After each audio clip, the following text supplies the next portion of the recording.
ॐ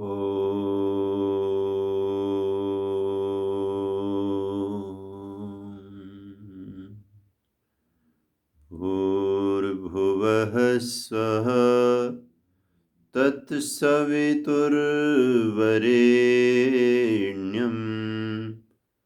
भर्गो देवस्य धीमहि धियो यो नः प्रचोदयात्।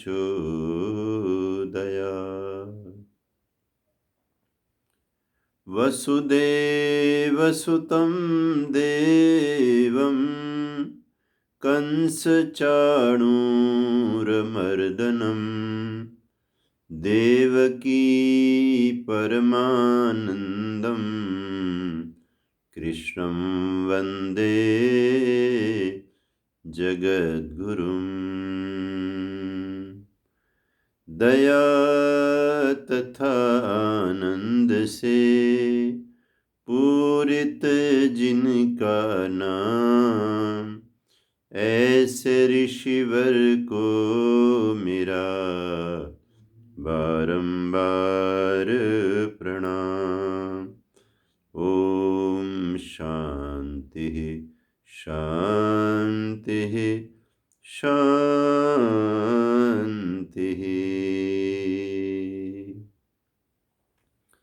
उपस्थित पवित्र आत्माओं,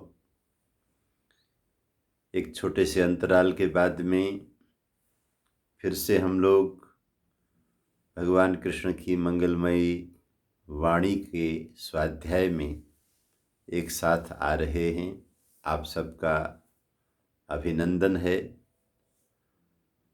आर्य संदेश टीवी की सेवाएं देश विदेश में बहुत सुंदर ढंग से सबके लिए बड़ी लाभकारी सिद्ध हो रही हैं और महर्षि देव दयानंद जी का ये जो स्वप्न है कि बैक टू दी वेदास, मनुष्य जाति जो भटक गई अपने वेदों के सच्चे ज्ञान के मार्ग से, उस मार्ग की तरफ दोबारा लौट करके आए और इसी उनके संकल्प के साथ जुड़े हुए हम सब उनके मानस संततियाँ, शिष्य शिष्याएँ बड़े भाग्यशाली हैं। वो हमें संपूर्ण ऋषि परंपरा से जोड़ देते हैं, सैकड़ों हजारों ऋषियों से मिला देते हैं।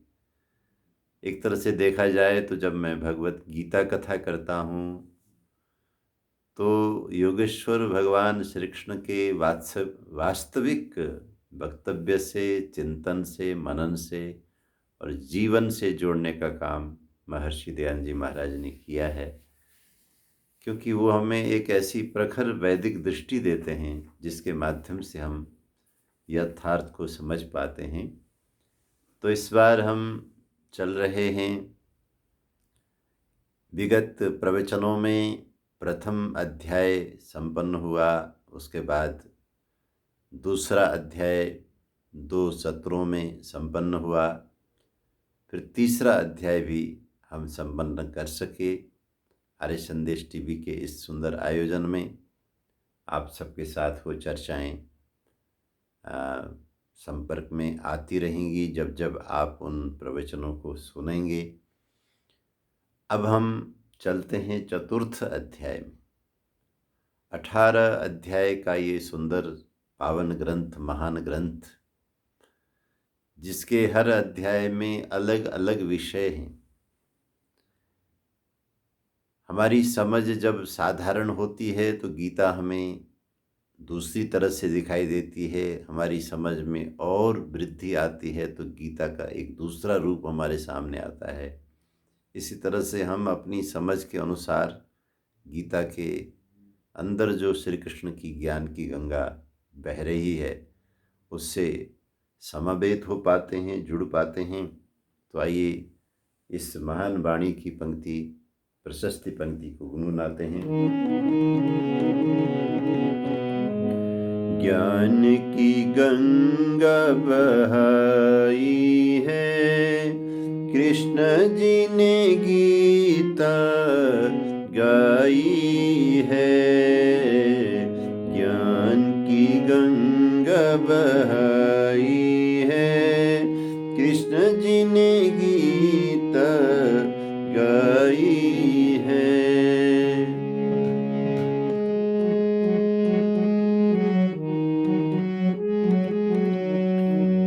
पढ़कर गीता स्नान करें, सच्चिदानंद का ध्यान करें। यही तो सच्ची कमाई है, कृष्ण जी ने गीता गाई है। ज्ञान की गंगा बहाई है, कृष्ण जी ने गीता गाई है।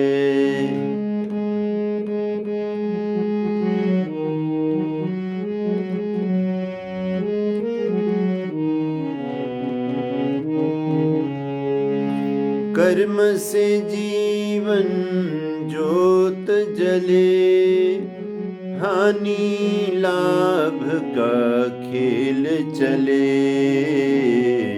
किस्मत अपनी बनाई है, कृष्ण जी ने गीता गाई है। ज्ञान की गंगा बहाई है, कृष्ण जी ने गीता गाई है, गाई है। बोलिए नंद नंदन योगेश्वर श्री कृष्ण भगवान की जय। ये जो गीता उन्होंने गाई, अब उसी गान को हम गुनगुनाते हैं। आपसे मेरा निवेदन है कि गीता प्रवचन सुनते समय श्रीमद् भगवद गीता अपने हाथ में अपने पास में रखेंगे और हमारे साथ इन मंगलमय श्लोकों का पाठ करेंगे तो आपको बहुत आनंद आएगा और स्वाध्याय का अभ्यास भी बनेगा।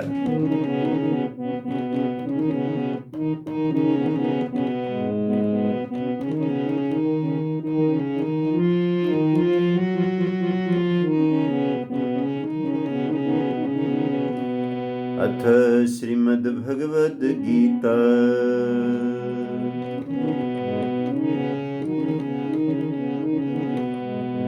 अथ चतुर्थोऽध्यायः।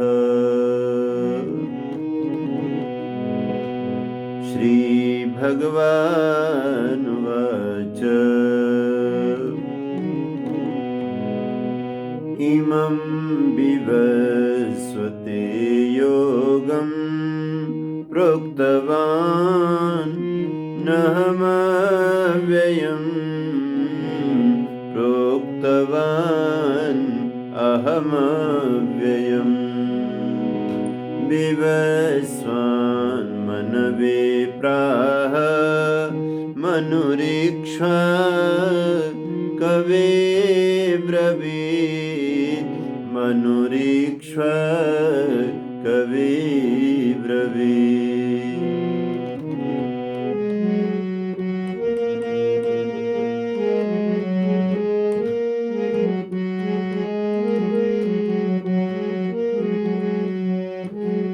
एवं परम्परा प्राप्तम् इमं राजर्षयो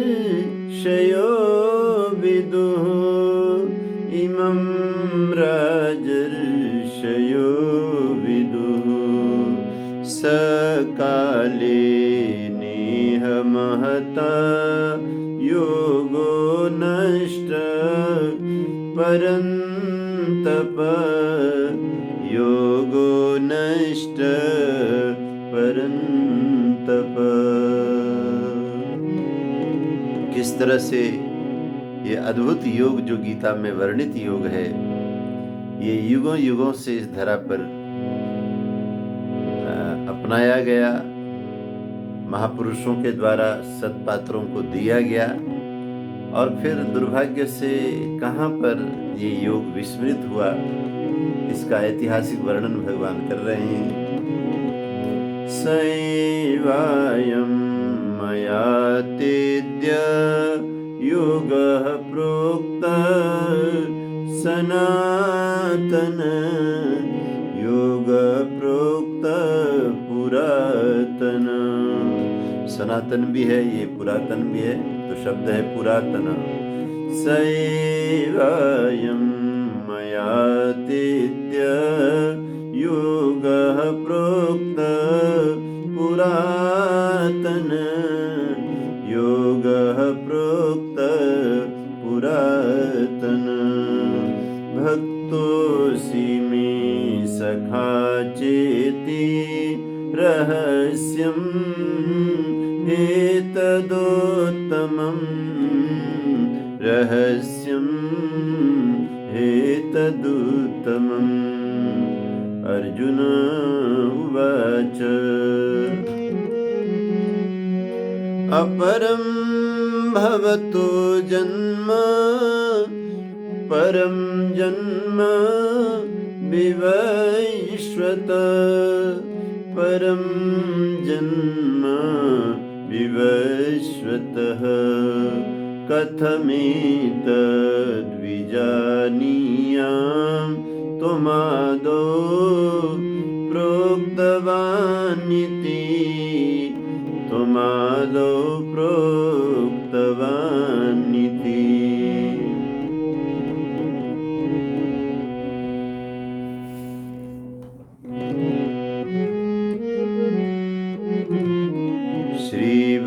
श्रीभगवानुवाच बहुनि मे व्यतीतानि जन्मानि तव चार्जुन जन्मानि तव चार्जुन तान्यहं वेद सर्वाणि न त्वं वेत्थ परन्तप न त्वं वेत्थ परन्तप अजोऽपि सन्नव्ययात्मा भूतानाम् ईश्वरोऽपि सन् भूतानाम् ईश्वरोऽपि सन् प्रकृतिं स्वामधिष्ठाय सम्भवाम्यात्ममायया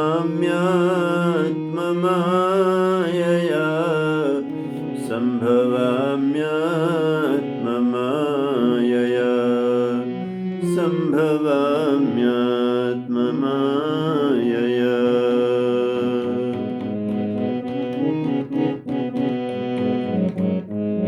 ॐ श्री परमात्मने नमः। ॐ श्री परमात्मने नमः। ॐ श्री परमात्मने नमः। ॐ श्री परमात्मने नमः। ॐ श्री परमात्मने नमः। ॐ श्री परमात्मने नमः। ॐ श्री परमात्मने नमः। ॐ श्री परमात्मने नमः। ॐ श्री परमात्मने नमः। बोलिए सच्चिदानंद भगवान की जय। बोलिए आनंद कंद ऋषि दयानंद की जय। बोलिए भारत माता की जय।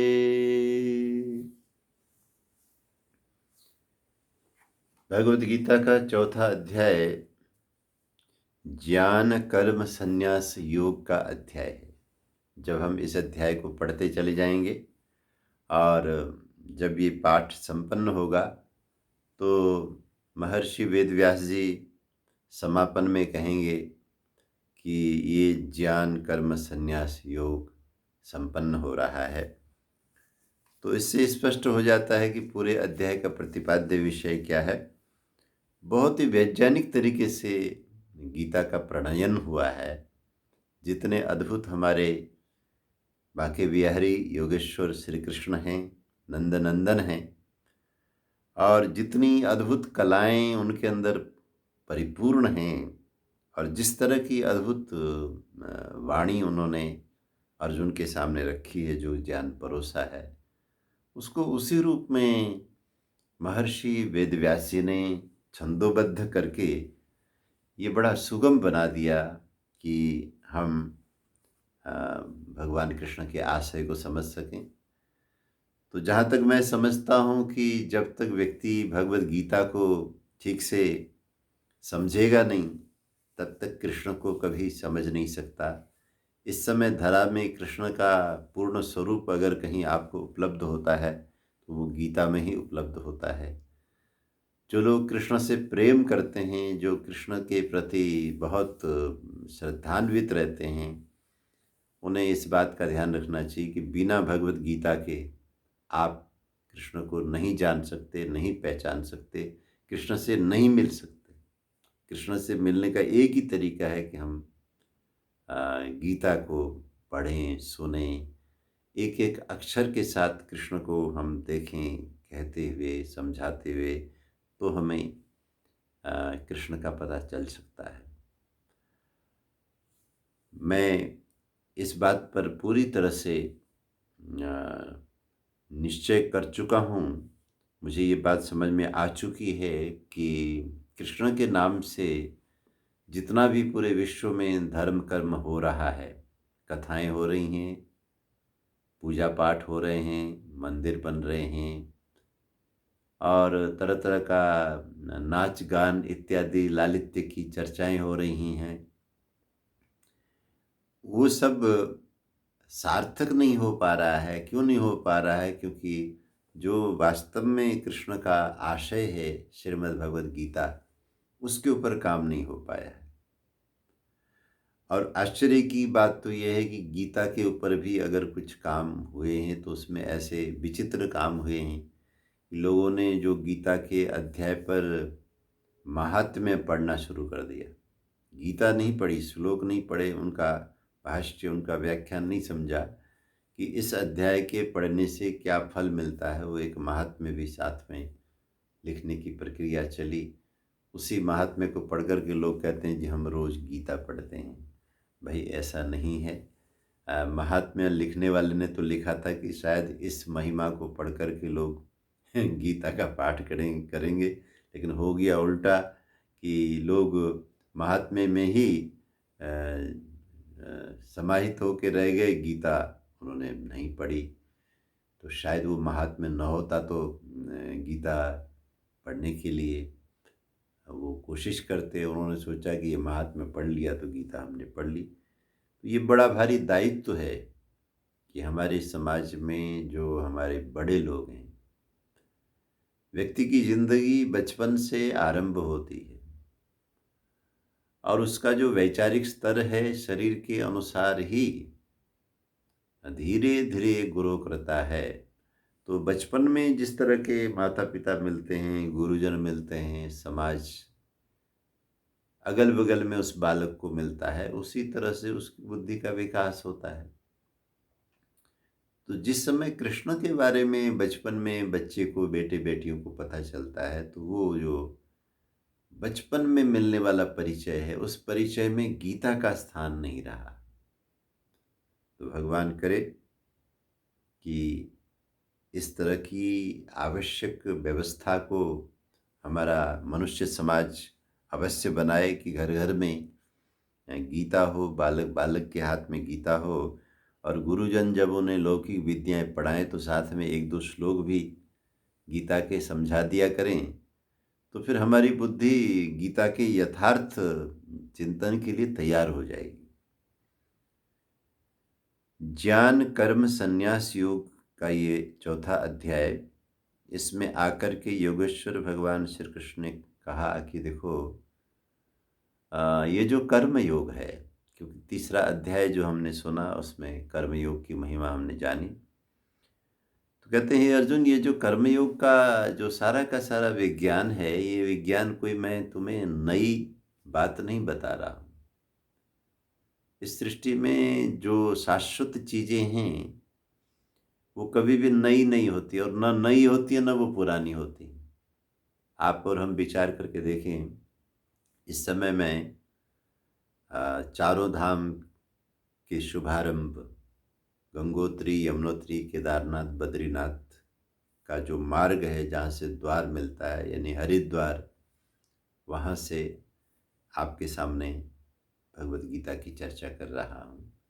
तो मेरे बगल में ही गंगा जी की पवित्र धाराएं सतत प्रवाहमान हैं।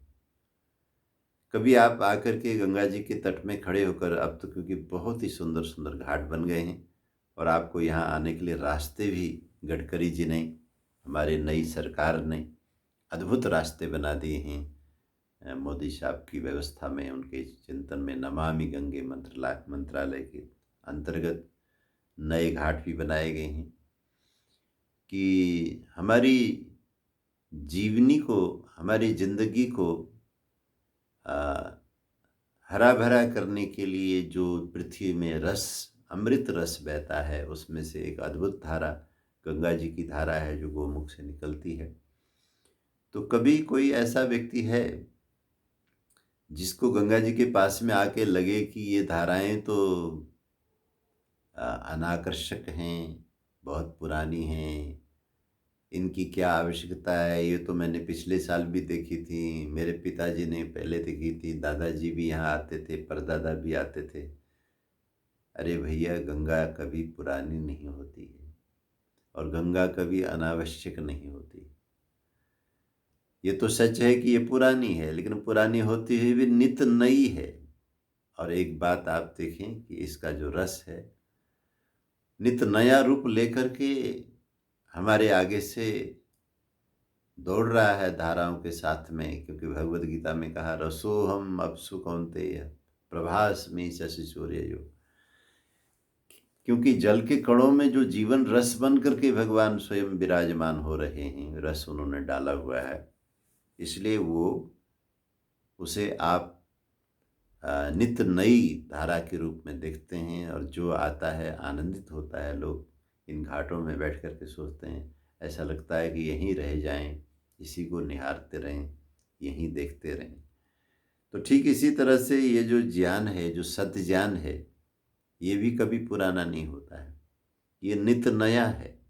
तदेव रूपम रमणीयतायः क्षणे क्षणे यन्नवताम पैति। जो रमणीयता का स्वरूप है उसका यह है कि वो पुराना होता हुआ भी नित नया अनुभव होता है, नित नया आनंद देता है। तो भगवान ने अपने इस कर्म योग के बारे में, जो कि 3 अध्याय में उन्होंने अर्जुन के सामने रखा, 4 अध्याय में आके कहते हैं ये योग जो है, इमं योग विवस्वते योगम प्रोक्तवान अहम अव्ययम। इस योग की चर्चा मैं तुमसे पहली बार कर रहा हूँ, लेकिन इसकी चर्चा मैंने पहले विवस्वत नाम के महापुरुष से भी की हुई है। वो एक बहुत बड़े राजा थे, इस पृथ्वी के राजा थे। विवस्वते इमं योगम अहम प्रोक्तवान। और मैंने जब ये योग विवस्वान को दिया तो विवस्वान ने भी इसके ऊपर अपना जीवन साधा, अपने जीवन को योगमय बनाया, आश्रम में ला करके उसका पूरा लाभ पाया।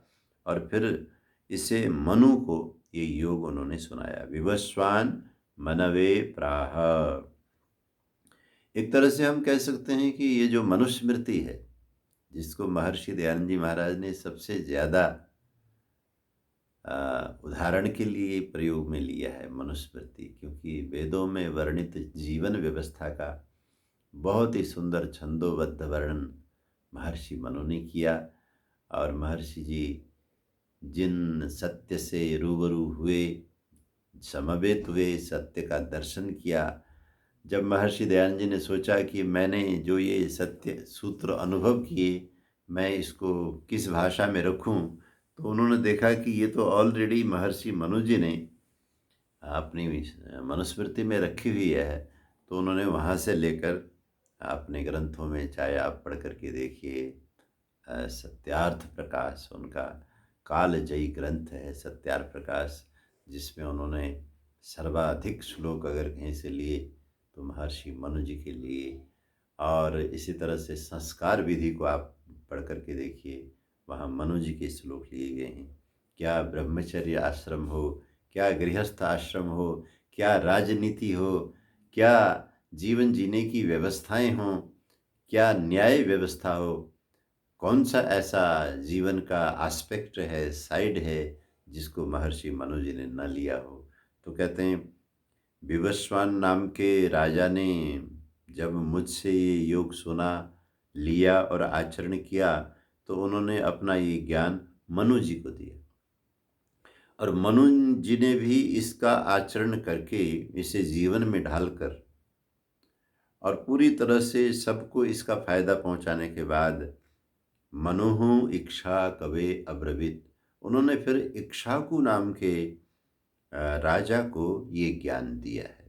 तो इस तरह से एक क्रम उन्होंने बताया कि मैंने विवस्वान को दिया, विवस्वान ने मनु को दिया, मनु ने इक्ष्वाकु को ये कर्मयोग का ज्ञान दिया। तो अगले श्लोक में भगवान कहते हैं कि एवं परंपरा प्राप्तम इमं राजर्षयो विदुः। ये जो कर्मयोग का ज्ञान है ये परंपरा से प्राप्त है। तो इस परंपरा से प्राप्त योग को जानता कौन है? राजर्षयो विदुः। राजा जमा ऋषि।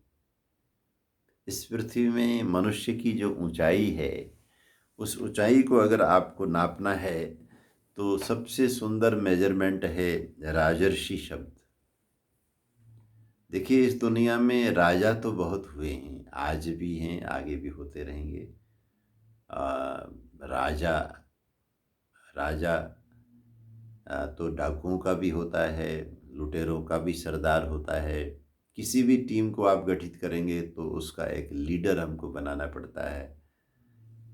ठीक उसी तरह से जैसे आप इंजन के कितने सुंदर डब्बे बना लीजिए, लेकिन उसका एक इंजन तो आपको बनाना ही पड़ेगा जो कि सब डब्बों को नेतृत्व दे खींचे।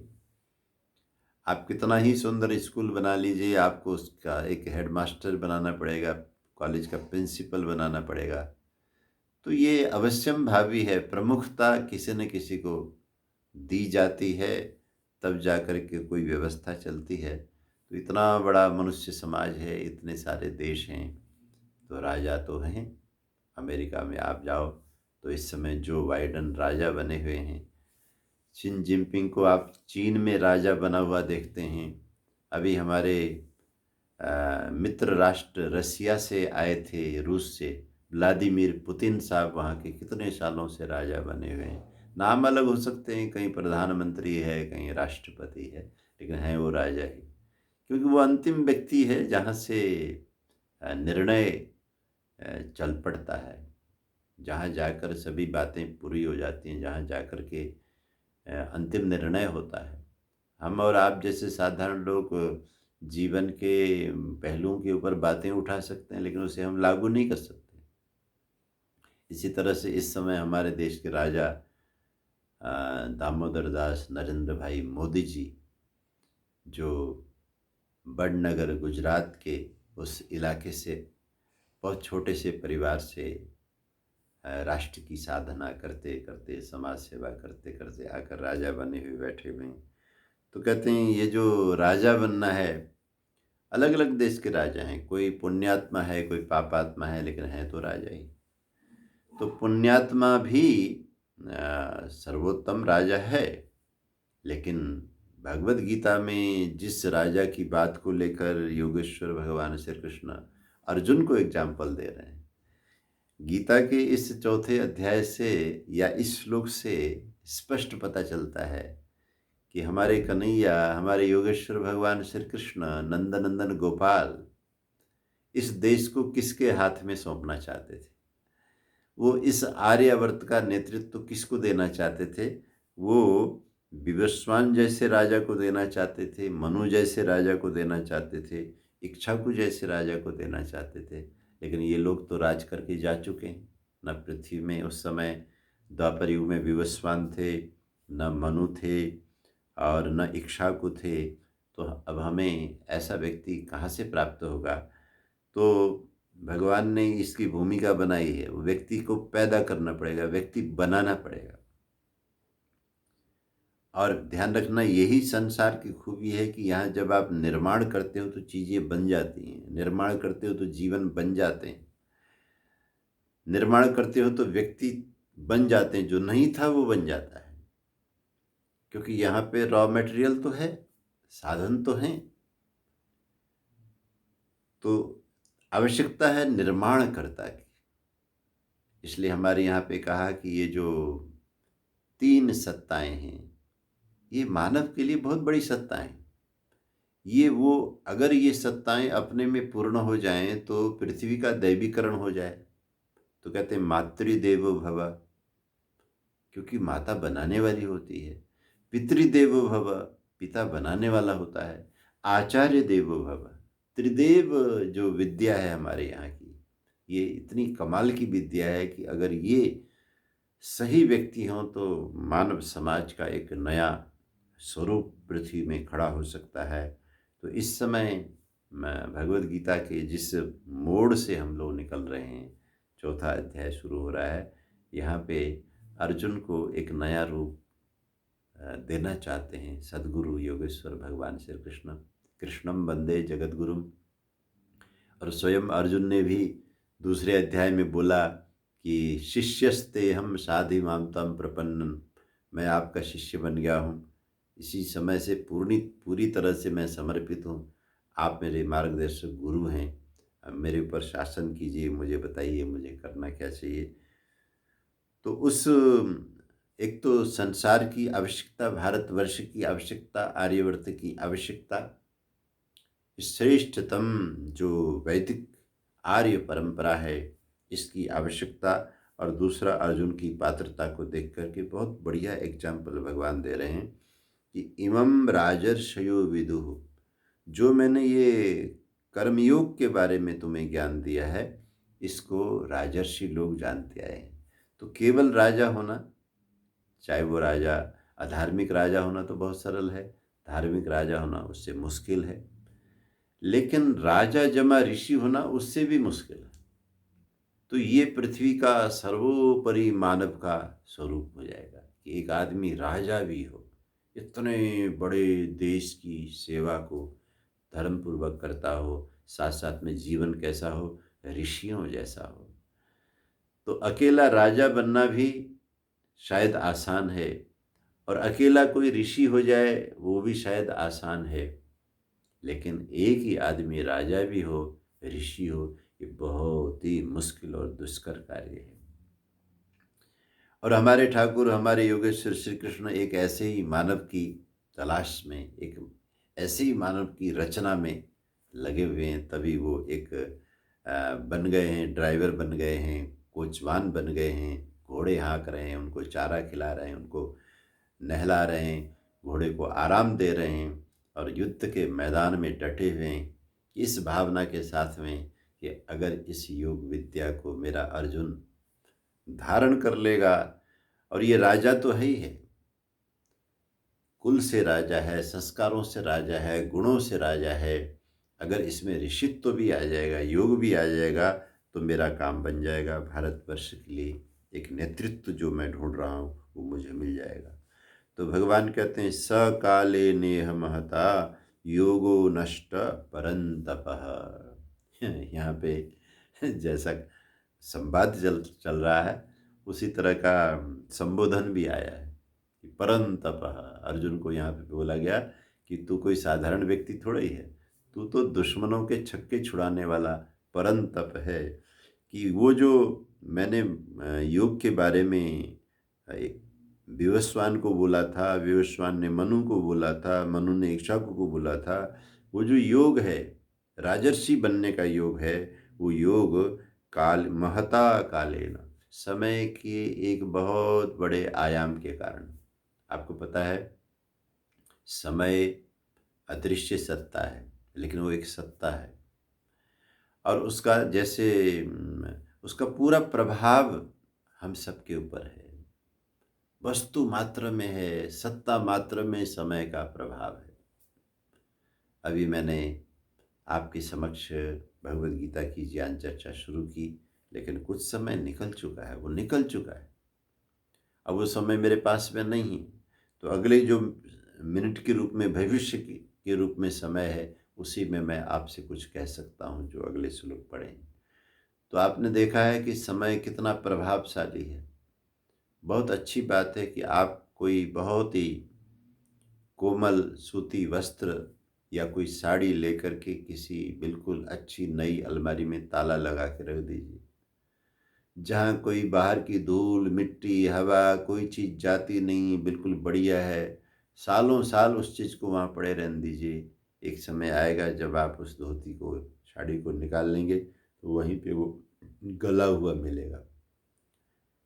पड़ा-पड़ा जिसको आपने प्रयोग नहीं किया, उस पर कोई आपने जोर नहीं डाला, लेकिन क्या हुआ उसके ऊपर से समय गुज़र गया, टाइम निकल गया।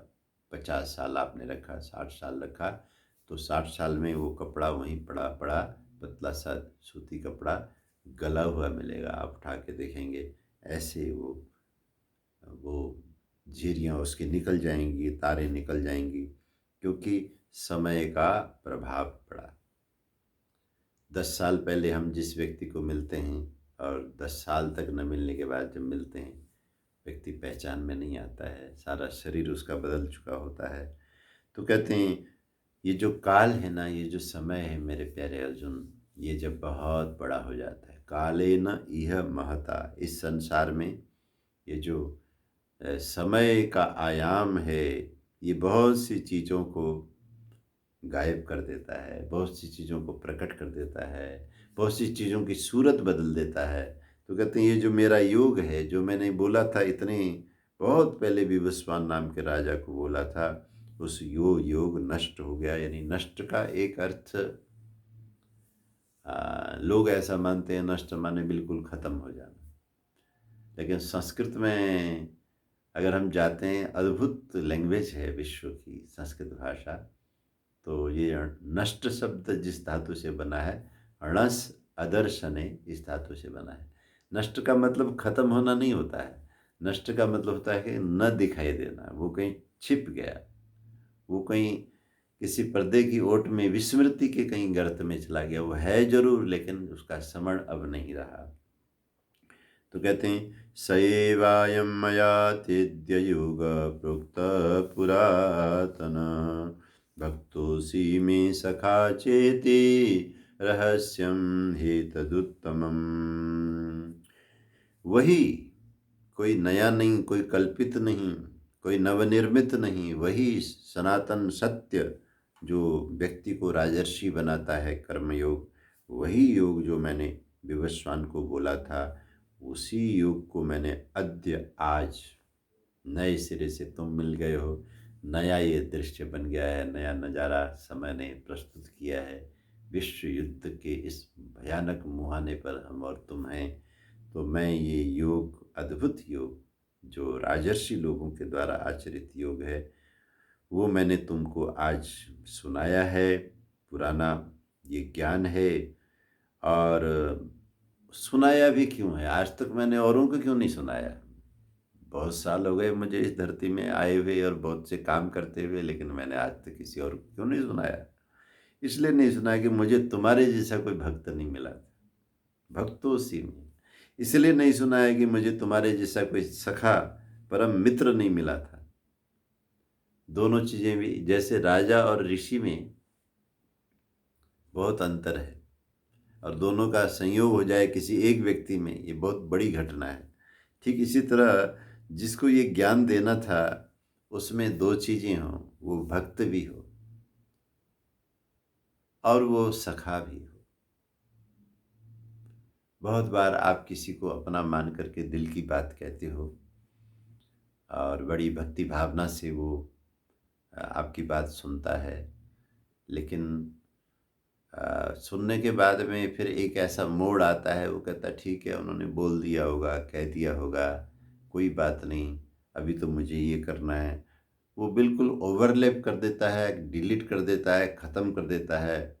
क्यों? क्योंकि वो आपका सखा नहीं। जो सखा होता है वो हमेशा आपको अपने रूप में अनुभव करता है। समानम ख्याति ययोः, ये संस्कृत का ये वाक्य है सखा शब्द के लिए, उसकी निरुक्ति है कि अपनत्व की जहाँ पे अत्यंत गहराई बनती है, वो सखा है। ऐसी स्थिति में जब आप अपने सखा को कोई चीज़ कहते हो, वो बात वहीं ख़त्म नहीं होती है, उस सखा के लिए बहुत बड़ी चीज़ हो जाती है आपकी बात जो वो तो इतना प्यार हो किसी से, तो कहते हैं हे अर्जुन, तुम भगवान के भक्त हो, वेद शास्त्रों के भक्त हो, राष्ट्र भक्त हो, भक्ति भावना तो तुम्हारी बहुत है ही है, साथ में तुम मेरे सखा हो। ये दोनों का संयोग होने से मैंने ये जो रहस्य की विद्या थी, ये विद्या मैंने तुमको दी है। रहस्यम हेतुत्तमम। अब देखिए, इतनी सारी बात कहने के बाद अर्जुन को कुछ पूछने का मन हुआ है, और अर्जुन को जो मन हुआ, उस मन की वजह से अब भगवान को अपना परिचय देना पड़ेगा। और अर्जुन क्या कहते हैं चौथे श्लोक में, देखिए, अपरम भवतो जन्म परम जन्म विवस्वतः कथमेतद्विजानीयां त्वमादौ प्रोक्तवानिति। हे श्री कृष्ण, आपका जन्म तो अपर है, अभी का है, और परम जन्म विवस्वतः, और विवस्वान नाम के राजा का जन्म तो बहुत ही पुराना जन्म है, वो तो बहुत पहले हुए हैं, हजारों हजारों साल पहले वो हुए हैं, और आप अभी हुए हो। आप ऐसा कह सकते हैं कि योगेश्वर श्री कृष्ण वहाँ जब युद्ध के मैदान में उस समय संवाद कर रहे थे, उनकी आयु 125 साल के आसपास की हो, कुछ लोग 150 भी कहते हैं। तो लेकिन ये जरूरी है कि श्री कृष्ण क्योंकि योगी थे, महायोगी थे, योगेश्वर थे, और योगी अपने यौगिक शक्ति से अपने शरीर की कमनीयता को, अपने शरीर की कोमलता को, अपने शरीर की युवावस्था को चिरकाल तक रिजर्व करता है। तो इसलिए भले कितने साल हों, भले कृष्ण उस समय 200 साल के क्यों ना हो, तो भी ये बात कहीं भी घटित नहीं होती कि उन्होंने इस शरीर में रह करके विवस्वान को दिया हो। वो तो हजारों लाखों साल पहले की घटना है। तो कहते हैं अपरम भवतो जन्म परम जन्म विवस्वतः कथम एतद् विजानीयाम त्वमादौ प्रोक्तवानिति। तो हम ये कैसे माने कि सबसे पहले आपने ये योग विद्या बोली है, आपने विवस्वान को दिया है। तो हालांकि ये बात पुनर्जन्म की बात, आत्मा की अमरता की बात अर्जुन जानते हैं, फिर भी अर्जुन को मौका मिल गया योगेश्वर श्री कृष्ण का परिचय प्राप्त करने का, इसलिए ये प्रश्न उठा दिया। अब श्री कृष्ण को कहना पड़ेगा। तो 5वें श्लोक में आकर के कहते हैं, श्री भगवान वाच बहूनि मे व्यतीतानि जन्मानि तव चार्जुन तान्यहं वेद सर्वाणि न त्वं वेत्थ परन्तप। ये बहुत ही प्यारा पुनर्जन्म को सिद्ध करने वाला श्लोक है। पुनर्जन्म न केवल योगेश्वर श्री कृष्ण का, हम सब का भी।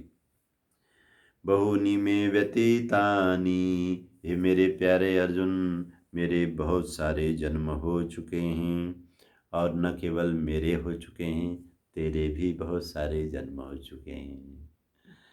यानी कि ये एक ऐसी हम सबकी जीवन की घटना जो घटित हुई, जबरदस्त घटित हुई, लेकिन पता कुछ भी नहीं। ये तो ऐसे ही हो गया जैसे किसी को बेहोश करके उसके पूरे शरीर का ऑपरेशन हो जाता है, और वो बेहोशी में वो कुछ भी नहीं जानता कि मेरे साथ क्या घटित हुआ। लेकिन वो जग जाएगा तो देखेगा तो सही कि शरीर में परिवर्तन तो हुआ है। लेकिन यहाँ तो ये भी कोई तरीका नहीं। आपका जन्म हो गया किसी परिवार में, थोड़े वर्षों के बाद आपको होश समझ में आने लग गया कि ये मेरे माता पिता, मेरा ये घर है, उसी को ही समझने में आपकी पूरी शक्ति लग जाती है, वहाँ की परंपराएं सीखने में, उसके बाद पढ़ने लिखने में। कौन जानेगा कि पहले भी मैं था, कहीं था, किसका था, क्या था। तो कहते हैं ये जानना बिल्कुल संभव नहीं है, और योगी लोग कहते हैं व्यवहार की मजबूरी भी ये बताती कि पूर्व के जन्मों के बारे में जानना अच्छा भी नहीं। ये तो ऐसा ही हो जाएगा जिस आदमी को हमने सर्विस में रखा और उसे हमने काम दिया है, उसी काम को निपटाने में उसके 8 घंटे कम पड़ते हैं। ऑलरेडी जो रोज टाइम से ड्यूटी में आ रहा है और ड्यूटी करते करते 8 घंटे में वो अपना काम नहीं कर पा रहा, तो उसे हम 3-4 दिन का और काम देना शुरू कर दें, वो तो काम के नीचे दब जाएगा, पागल हो जाएगा, वो काम उससे होगा नहीं, काम बिगड़ जाएगा।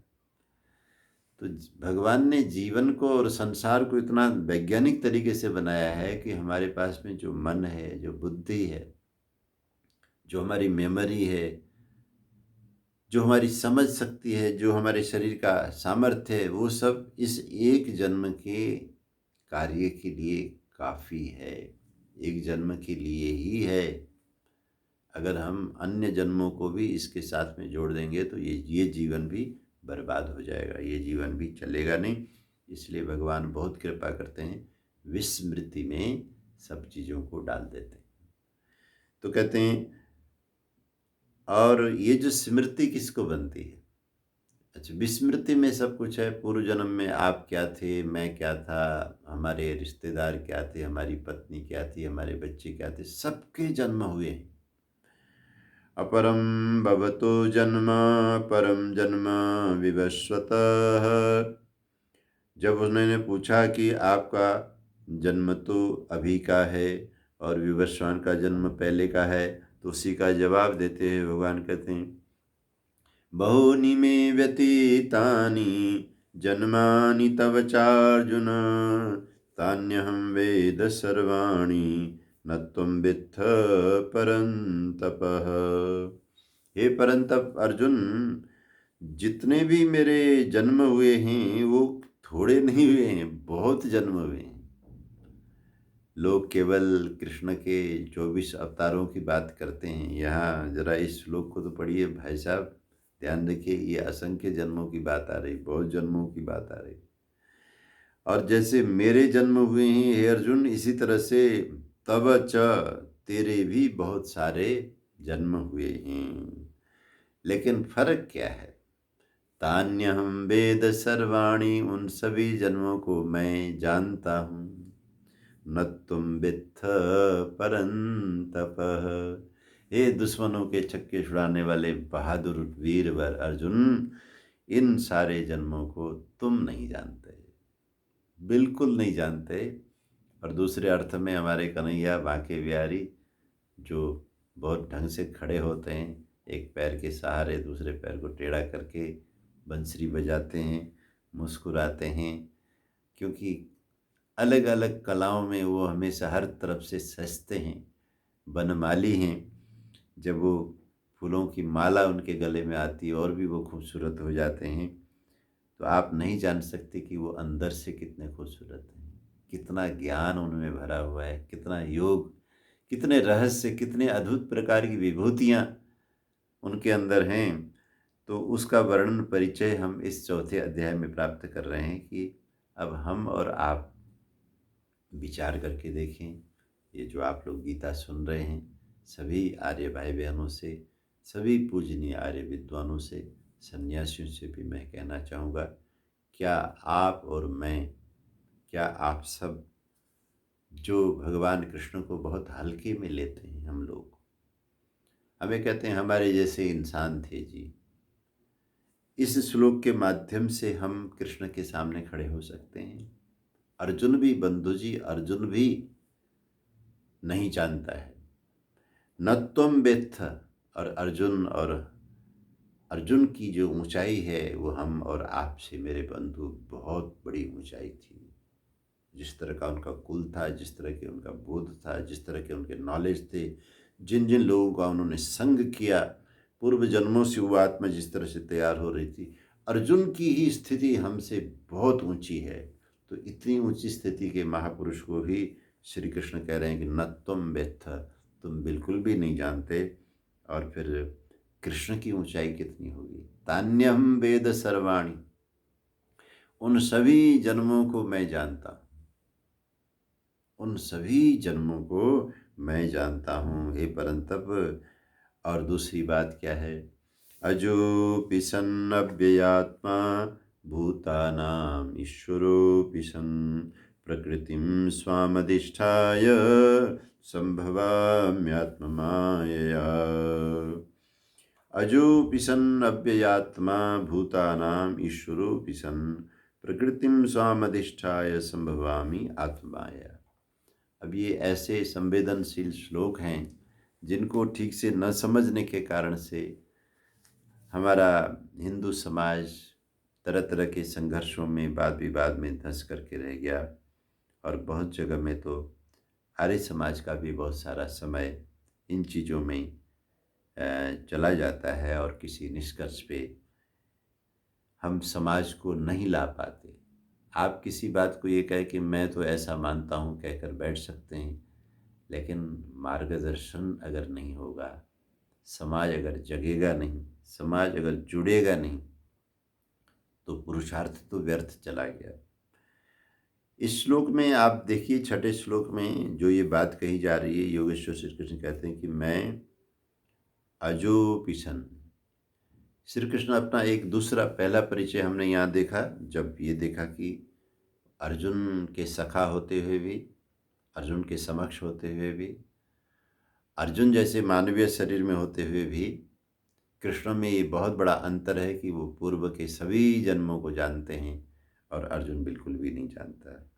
अब दूसरा परिचय यहाँ आ रहा है अजो पिशन। मैं एक ऐसी आत्मा हूँ हे अर्जुन जिसके जन्म मरण के चक्र नहीं है। मुक्ति जिसको बोलते हैं, जिसको ऋषि दयानंद जी ने भी बार बार समझाया कि आत्मा की एक ऐसी स्थिति होती है कि वो साधना करके जन्म मरण के चक्र को पार करता है।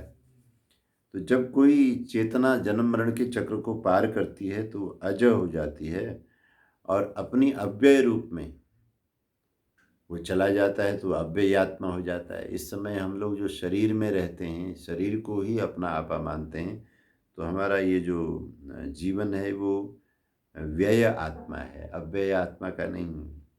लेकिन जब आत्म तत्व का बोध हो जाएगा, जन्म मरण का चक्र कट जाएगा, तो वो अव्यय आत्मा हो जाती है। तीसरी बात कही भूतानाम ईश्वरोपिशन। ये जो 5 भूत जो नवनिर्माण का काम करते हैं या निर्मित सत्ताओं में विकृतियां जिनके अंदर आती हैं, उनमें स्वामित्व तो प्राप्त हो जाता है उस आत्मा का।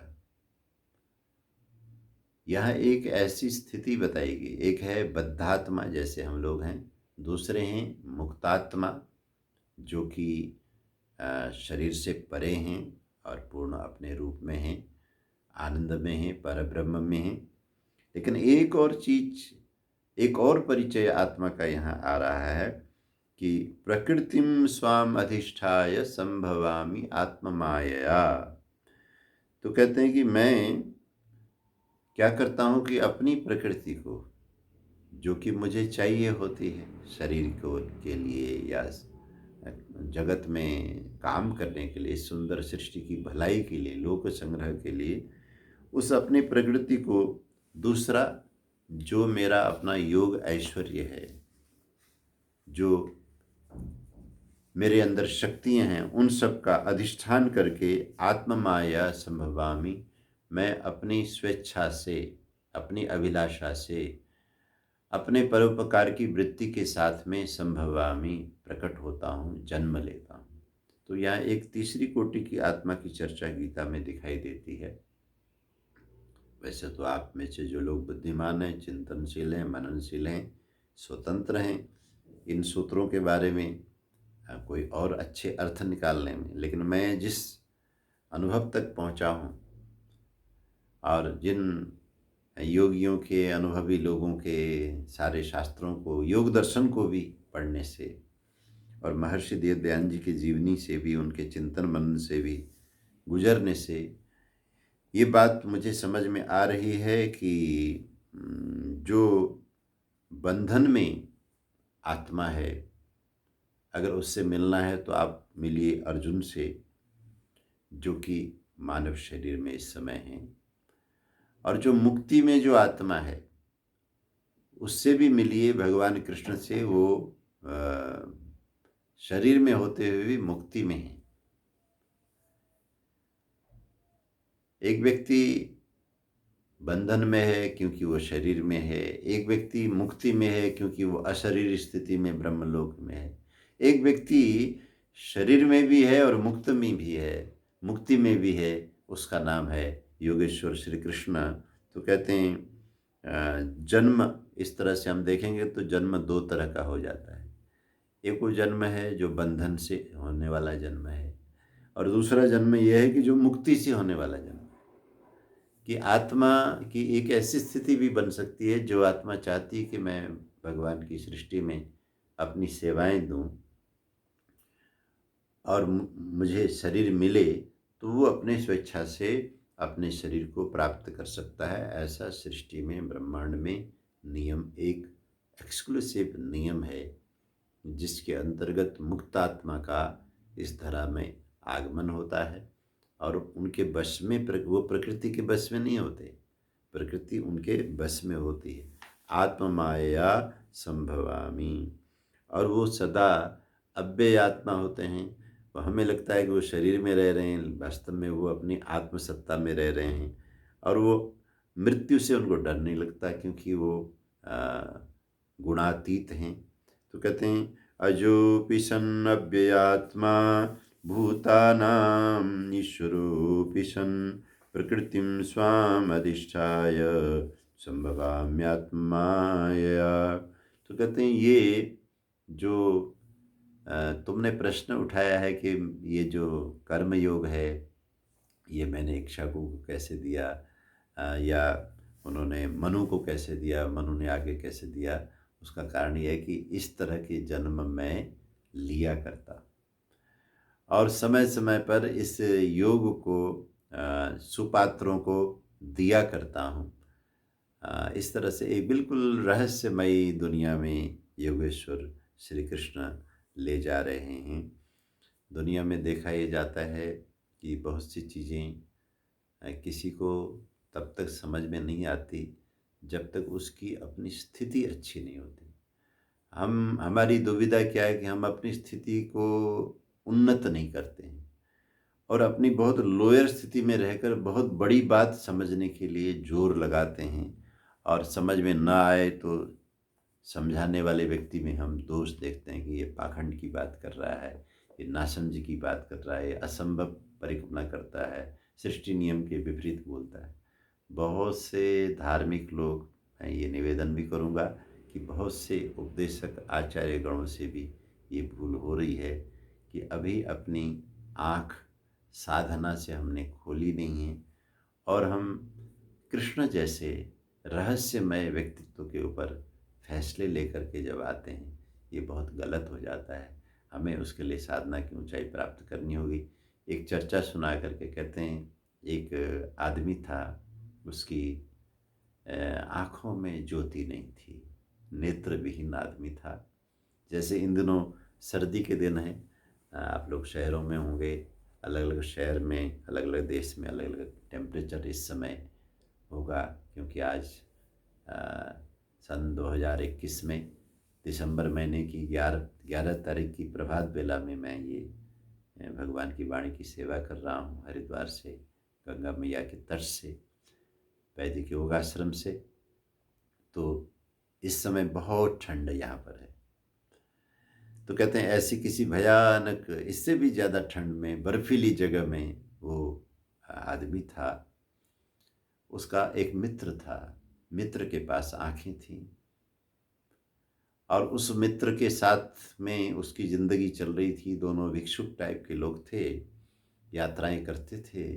समय बीत रहा था, क्योंकि एक के पास, जिसके पास आँखें थीं, उसकी वजह से अंधे का सहारा उस आँखें की वजह से वो बना हुआ था, वो रास्ता दिखाता था। एक दिन कहते हैं कि वो जो अंधा आदमी था, वो जंगल पाने के लिए सुबह सुबह गया है। जिस जगह में वो रह रहा था उससे थोड़ी दूर बाहर बर्फ़ पड़ी हुई थी। तो जिस समय वो जंगल पानी से निवृत्त होने लगा, तो अचानक उसने ज़मीन पे हाथ मारा। अंधा तो था ही वो, तो उसे एक बहुत अच्छी लाठी, क्योंकि अंधे को हमेशा लाठी की आवश्यकता पड़ती है, एक कोई सुंदर सी लाठी उसे मिल गई। हाथ लगाओ तो बहुत सुंदर लग रही है, बड़ी चिकनी है, क्योंकि अंधा आदमी आँखों से देख तो सकता नहीं है, सिर्फ वो हाथों से सहला ही सकता है। तो कहते हैं जब वो जंगल पानी से होकर के शुद्ध होकर के आया, अपने बर्तन कमंडल के साथ में और नई लाठी लेकर के आया। तो जिस झोपड़ी में वो रात रह रहे थे, जो आँखों वाला उसका साथी था, भिक्षुक था, उसने कहा कि भाई साहब ये क्या किया आपने? आप तो एक सांप उठा लाए।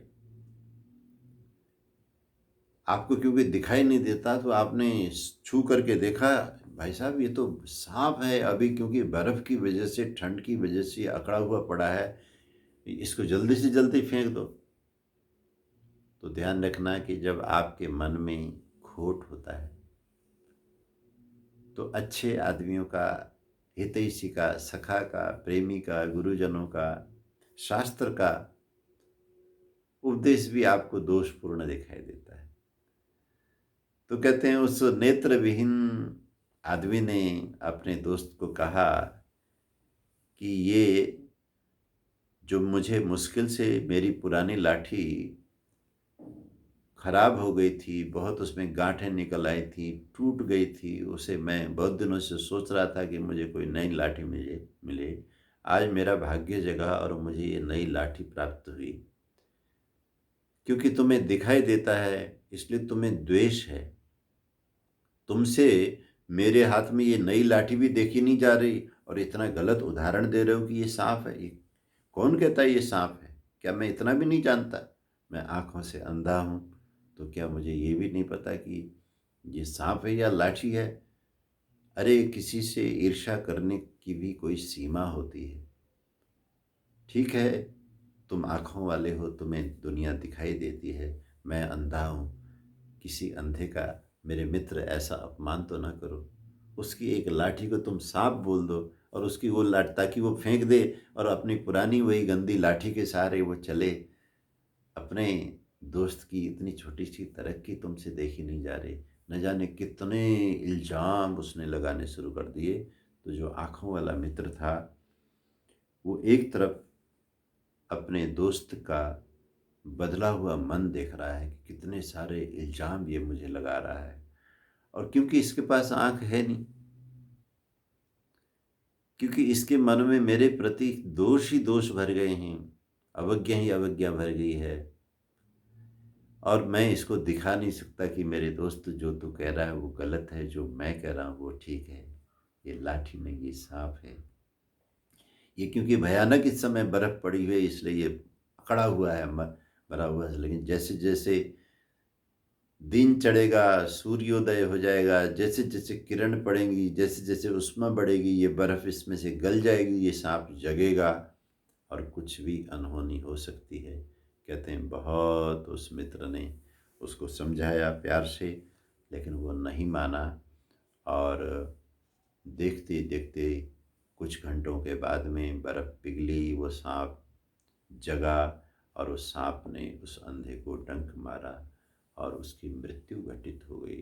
तो कहते हैं ठीक इसी तरह से अ, इतनी बड़ी निकटता होते हुए भी जो चीज़ें गहरी हैं, जो चीज़ें बड़ी रहस्यमयी हैं, उन चीज़ों को जब हमें शास्त्र समझाते हैं, जब हमें सद्गुरु समझाते हैं, तो अपनी विवेक की आँख न होने के कारण हम उन चीज़ों को जानते नहीं, मानते नहीं।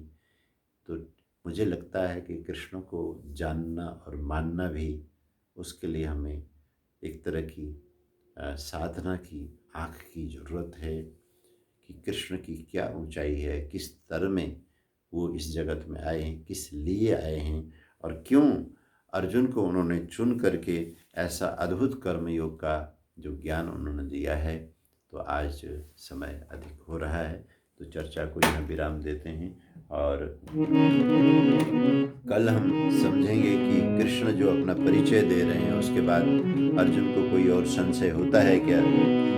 ज्ञान की गंगा बहाई है, कृष्ण जी ने गीता गाई है। ज्ञान की गंगा बहाई है, कृष्ण जी ने गीता गाई है।